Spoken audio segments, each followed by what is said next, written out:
Откуда произошли калмыки? Единственный народ-буддист в Европе. Один из самых воинственных и экзотических среди народов России. Все это о калмыках, народе из глубин Азии, пришедшем в степи Южной России. Хальмгут – отставшие родственники. Так переводится самоназвание калмыков.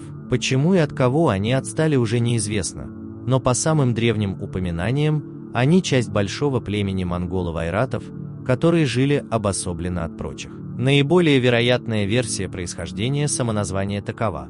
Калмыками их называли соседи-татары, которые сначала исповедовали шаманизм, а затем ислам, а калмыки, получается, дважды стали отдельными от них, так как сначала ушли в буддизм, а потом еще и не перешли в ислам. Монголы-айраты – самая западная ветвь монголов, близкая к дунганам и жителям китайского Туркестана. Поэтому калмыки имеют смешанный антропологический тип. При доминировании североазиатского типа, довольно рослых и крупных монголоидов, как якуты, буряты или северные китайцы, у калмыков явная примесь центральноазиатских типов, как у киргиз или узбеков, что выражается в более сильном росте бороды, более смуглой коже и большей частоте прямых носов, чем у стандартных монголоидов.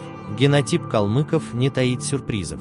Это выходцы из Центральной Азии, очень близкие монголам, хотя небольшой процент имеет гаплотипы R1A, связываемые с иранским следом от адроновцев и скифов. Калмыки воевали постоянно. Находясь в Джунгарии, они непрерывно сражались с соседями, а также маньчжурами и китайцами. Боевые навыки и вообще навыки выживания в полевых условиях у них были просто фантастическими. Сам Тамерлан воевал с ними во времена своего становления. Однако к XIX веку айраты стали слабеть, а ногайские и казахские орды окрепли и серьезно угрожали их кочевьям. В 1608 году на Русь прибыло посольство калмыков.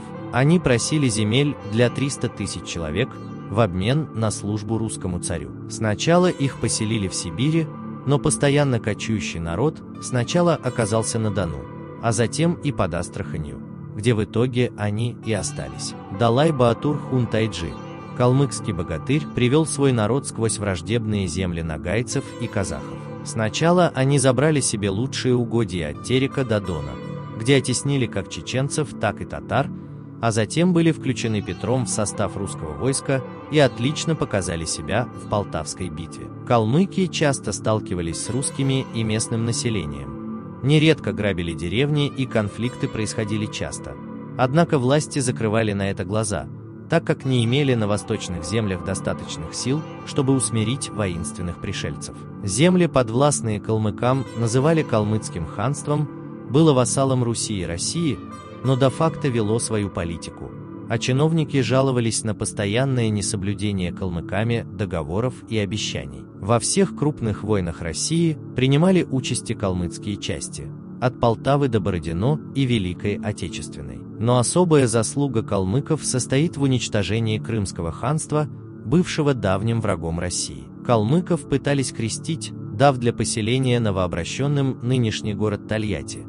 Однако особого успеха это не имело, так как калмыки формально крестились, но продолжали практиковать буддизм. Периодически случались и военные столкновения, когда в междоусобных войнах калмыцкие повстанцы могли нападать на российские города для грабежа. А в XVIII веке и вовсе часть калмыков решила откочевать назад, в Джунгарию. Виной тому и разочарование в имеющихся землях, и лукавая политика России, которая стравливала рода между собой, и империя Цин, зазывавшая айратов на родину, и уменьшение ногайской и казахской угроз. В 1771 году половина калмыков двинулась на восток, а вторая вынуждена была ждать окончания Волжского половодья. Что их и спасло? Из 120 тысяч калмыков, ушедших в Китай, от голода, болезней, нападений казахов и киргиз, уцелело лишь 20%, которые дошли до вожделенных земель. Воспользовавшись таким подарком, российские власти упраздняют ханство, а его руководство ставят в жесткое подчинение. С тех пор калмыки становятся обычной этногруппой, не имеющей особых привилегий, однако почитаемых окружающими народами за сплоченность и воинственность. В гражданскую треть калмыков поддержала белых и ушла на запад. В период коллективизации калмыки пострадали значительно. Начался голод. Без лошадей калмыки не могли вести привычное хозяйство, а с буддизмом большевики боролись яростно. Во многом потому в 40-е калмыки поддержали немецкие войска, за что советская власть поквиталась с ними, устроив массовую депортацию уже в 1943 году. Если вам понравилось видео, ставьте лайки и подписывайтесь на канал. Нажмите на колокольчик, чтобы получать уведомления о новых видео.